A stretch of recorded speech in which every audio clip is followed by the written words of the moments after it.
D gang ಪಾಲಿಗೆ ಮುಳುವಾಯಿತು viral ಆಗಿರುವಂತಹ video ಮತ್ತು ಫೋಟೋ. ಈಗ ಪರಪ್ಪನ ಅಗ್ರಹಾರದಲ್ಲಿದ್ದಂತಹ ಡಿ ಗ್ಯಾಂಗ್ ದಿಕ್ಕಾಪಾಲಾಗಿದೆ. ದರ್ಶನ್ ಬಳ್ಳಾರಿ ಜೈಲಿಗೆ ಹೋದ್ರೆ ಧನರಾಜ್ ಧಾರವಾಡ ಜೈಲು, ಹೀಗೆ 9 ಜನ ಪ್ರಮುಖ ಆರೋಪಿಗಳನ್ನ ರಾಜ್ಯದ ಬೇರೆ ಬೇರೆ ಜೈಲುಗಳಿಗೆ ಶಿಫ್ಟ್ ಮಾಡೋದಕ್ಕೆ ಕೋರ್ಟ್ ಅನುಮತಿಯನ್ನ ಕೊಟ್ಟಿದೆ. ನಮ್ಮ ಸ್ಕ್ರೀನ್ ಮೇಲೆ ನೋಡ್ತಾ ಇದ್ದೀರಿ ಯಾವ ಯಾವ ಆರೋಪಿಗಳು ಯಾವ ಯಾವ ಜೈಲಿಗೆ ಹೋಗ್ತಾ ಇದ್ದಾರೆ ಅಂತ ಎಕ್ಸ್ಕ್ಲೂಸಿವ್ ಆದಂತ ಮಾಹಿತಿ ಇದೆ. ಈ ಸಂಬಂಧಪಟ್ಟಂಗೆ ಇನ್ನಷ್ಟು ಡೀಟೇಲ್ಸ್ ಕೊಡ್ತಾರೆ ನಮ್ಮ ಹಿರಿಯ ಪ್ರತಿನಿಧಿ ರಮೇಶ್ ಲೈವ್ ನಲ್ಲಿದ್ದಾರೆ. ರಮೇಶ್, ಮಾಡಿದ್ದುಣ್ಣೋ ಮಾರಾಯ ಅನ್ನುವಂತ ರೀತಿಯಲ್ಲಾಗಿದೆ ದರ್ಶನ್ನ ಪರಿಸ್ಥಿತಿ ಈಗ, ಜೊತೆಗೆ ಆತನ ಪಟಾಲಂನ ಪರಿಸ್ಥಿತಿ ಕೂಡ. ಯಾವಾಗ ಶಿಫ್ಟ್ ಮಾಡ್ತಾರಂತೆ, ಏನ್ ಡೀಟೇಲ್ಸ್ ಇದೆ?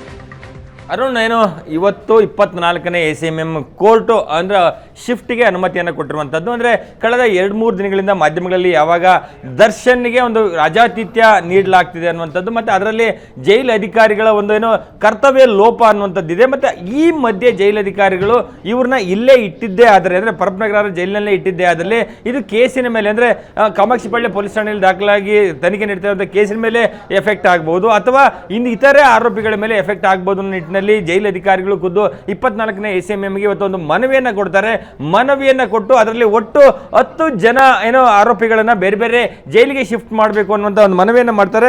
ಆ ಒಂದು ಮನವಿಯನ್ನು ಆಧರಿಸಿ 24ನೇ ACMM ಕೋರ್ಟ್ ಆದೇಶವನ್ನು ಮಾಡಿರುವಂಥದ್ದು. ಅದರಲ್ಲಿ ಅಕ್ಯೂಸ್ ನಂಬರ್ 3, 4, 5 ಏನು ಪವನ್ ರಾಘವೇಂದ್ರ ನಂದೀಶ್ ಇದ್ದಾನೆ, ಇವ್ರನ್ನ ಮೈಸೂರು ಜೈಲಿಗೆ, ಪ್ರಮುಖವಾಗಿ ಅಕ್ಯೂಸ್ ನಂಬರ್ 2 ದರ್ಶನ್ ಇದ್ದಾನೆ, ದರ್ಶನ್ನ ಬಳ್ಳಾರಿ ಜೈಲಿಗೆ ಒಂದೇನು ಶಿಫ್ಟ್ ಮಾಡಿರುವಂಥದ್ದು. ಮತ್ತು ಅಕ್ಯೂಸ್ ನಂಬರ್ 6 ಏನು ಧನರಾಜ್ ಇದ್ದಾನೆ, ಅಂದರೆ ಜಗದೀಶ್ನ ಅಂದರೆ ಶಿವಮೊಗ್ಗಕ್ಕೆ, ಮತ್ತೆ ಇನ್ನು ಧನರಾಜ್ ಧಾರವಾಡಕ್ಕೆ, ವಿನಯ್ ವಿಜಯಪುರ, ನಾಗರಾಜ್ ಗುಲ್ಬರ್ಗ, ಲಕ್ಷ್ಮಣ್ ಮತ್ತು ಶಿವಮೊಗ್ಗಕ್ಕೆ ಟ್ರಾನ್ಸ್ಫರ್ ಆದರೆ ಪ್ರದೋಷ್ ಕೂಡ ಬಳ್ಳಾರಿ ಜೈಲಿಗೆ ಟ್ರಾನ್ಸ್ಫರ್ ಮಾಡಿರುವಂಥದ್ದು. ಇನ್ನು ಉಳಿದಂತೆ ಇನ್ನು 3 ಅನುಕುಮಾರ್, ರವಿಶಂಕರ್ ಮತ್ತು ದೀಪಕ್ ಅಂದರೆ ಬೆಂಗಳೂರಿನ ಪರಪ್ಪನಗರ ಜೈಲಿನಲ್ಲೇ ಮುಂದುವರಿತಾರೆ. ಈಗಾಗಲೇ 4 ಜನ ತುಮಕೂರು ಜೈಲಿಗೆ ಶಿಫ್ಟ್ ಮಾಡಲಾಗಿದೆ, ಅವರು ತುಮಕೂರಿನಲ್ಲಿ ಇರ್ತಾರೆ. ಸೊ ಹೀಗಾಗಿ ಈ ಪ್ರಕರಣದಲ್ಲಿ ಎಲ್ಲ ಆರೋಪಿಗಳನ್ನ ಬೇರೆ ಬೇರೆ ಜೈಲಿಗೆ ಇಡೋದ್ರಿಂದ ಈ ಕೇಸಿನಲ್ಲಿ ಮುಂದೆ ಏನೋ ಯಾವುದೇ ರೀತಿಯಾದಂಥ ಪ್ರಭಾವ ಬೀರಲಿಕ್ಕೆ, ಸಾಕ್ಷಿಗಳ ಮೇಲೆ ಪ್ರಭಾವ ಬೀರಲಿಕ್ಕೆ ಸಾಧ್ಯ ಆಗದೇ ರೀತಿ ಜೈಲಧಿಕಾರಿಗಳು ನೋಡ್ಕೊಂಡಿರುವಂಥದ್ದು. ಮತ್ತು ಈಗ ಕಳೆದ 2-3 ದಿನಗಳಿಂದ ಮಾಧ್ಯಮಗಳಲ್ಲಿ ಏನು ಜೈಲಿನಲ್ಲಿ ರಾಜಾತಿಥ್ಯ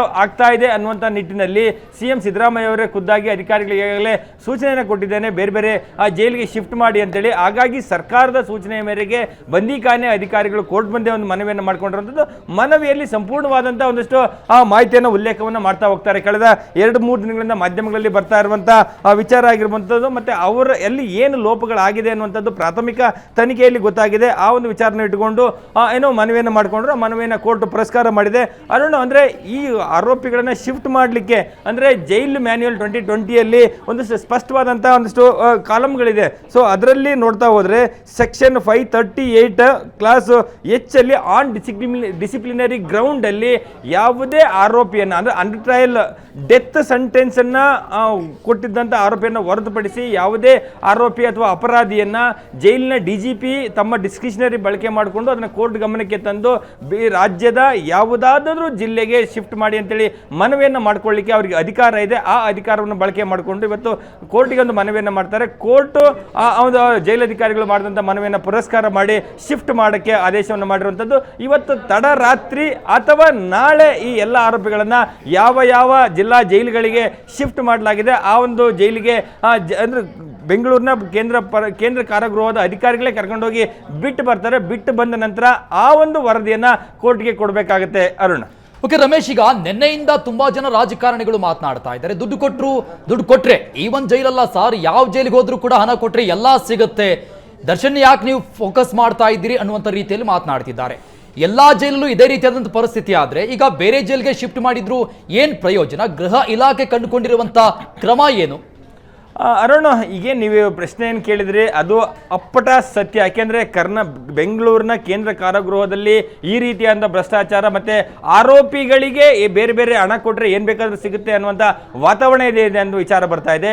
ಇದೇ ವಾತಾವರಣ ಬೇರೆ ಜಿಲ್ಲಾ ಕೇಂದ್ರಗಳಲ್ಲಿ ಇಲ್ಲ ಅಂತ ಏನು ಹೇಳಲಿಕ್ಕೆ ಸಾಧ್ಯ ಇಲ್ಲ. ಎಲ್ಲ ಜಿಲ್ಲಾ ಕೇಂದ್ರ ಕಾರಾಗೃಹಗಳಲ್ಲಿ ಕೂಡ ಇದೇ ರೀತಿಯಾದಂಥ ವ್ಯವಸ್ಥೆಗಳಿರುವಂಥದ್ದು. ಆದರೆ ಈ ಆರೋಪಿಗಳನ್ನು ಒಂದೇ ಕಡೆ ಇಟ್ಟಿದ್ದೇ ಆದಲ್ಲಿ ಈ ರೀತಿಯಾದ ಅಸೆಂಬಲ್ ಆಗಿ ಬೇರೆ ಬೇರೆ ವ್ಯವಸ್ಥೆಗಳು ವ್ಯವಸ್ಥೆಗಳನ್ನು ಮಾಡ್ಕೊಳ್ಳಿಕ್ಕೆ ಈಸಿ ಆಗುತ್ತೆ. ಮತ್ತು ಆ ಆರೋಪಿಗಳ ಒಂದು ವಾಸಸ್ಥಾನ ಬೆಂಗಳೂರೇ ಬಹುತೇಕರದಾಗಿರೋದ್ರಿಂದ ಇಲ್ಲಿ ಅವರ ಅವ್ರಿಗೆ ಕನೆಕ್ಟ್ ಆದಂಥವರು ಮತ್ತು ಬೇರೆ ಬೇರೆ ಕೈದಿಗಳ ಸಂಪರ್ಕ ಹೆಚ್ಚಾಗಿರೋದ್ರಿಂದ ಆ ಒಂದು ಸಾಧ್ಯತೆಗಳು ಹೆಚ್ಚಾಗಿರ್ತದೆ. ಅಂದರೆ ಬೇರೆ ಜಿಲ್ಲೆ ಅಂದರೆ ಅವರಿಗೆ ಪರಿಚಿತವೇ ಇಲ್ಲದಂಥ ಜಿಲ್ಲೆಗಳಿಗೆ ಶಿಫ್ಟ್ ಮಾಡಿದ್ದೆ ಆದಲ್ಲಿ ಅಂಥ ಸಂದರ್ಭದಲ್ಲಿ ಅವರಿಗೆ ಬೇರೆ ಕನೆಕ್ಟ್ ಆಗುವಂಥ ವ್ಯಕ್ತಿಗಳ ಸಂಖ್ಯೆ ಕಡಿಮೆ ಆಗ್ಬೋದು ಅನ್ನುವಂಥದ್ದನ್ನ ಒಂದು ಪರಿಗಣನೆ ಮಾಡಿರುವಂಥದ್ದು. ಅದರ ಜೊತೆಗೆ ಯಾವ ಜಿಲ್ಲಾ ಕಾರಾಗೃಹಕ್ಕೆ ಅವ್ರನ್ನ ಶಿಫ್ಟ್ ಮಾಡಲಾಗುತ್ತೆ ಅಲ್ಲಿಯೂ ಕೂಡ ಮುಂದೆ ಇದೇ ರೀತಿಯಾದಂಥ ತಪ್ಪುಗಳು ಆಗದೇ ರೀತಿ ನೋಡ್ಕೊಳ್ಬೇಕಾಗಿರುವಂತಹದ್ದು ಬಂದಿಖಾನೆ ಇಲಾಖೆಯ ಅಧಿಕಾರಿಗಳಾಗಿರುವಂಥದ್ದು.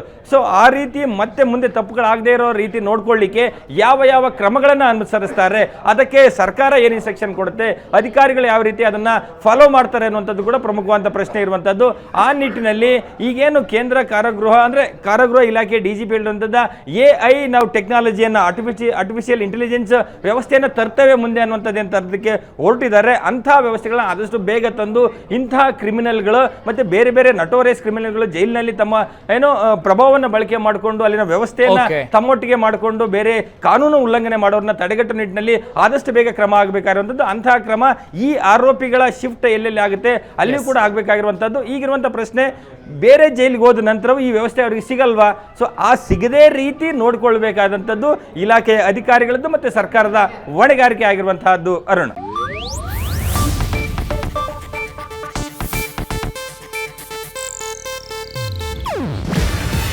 ಇದು ಏಷ್ಯಾನೆಟ್ ನ್ಯೂಸ್ ನೆಟ್ವರ್ಕ್ ಪ್ರಸ್ತುತಿ. ನೀವು ನೋಡ್ತಿದ್ದೀರಾ ಏಷ್ಯಾನೆಟ್ ಸುವರ್ಣ ನ್ಯೂಸ್.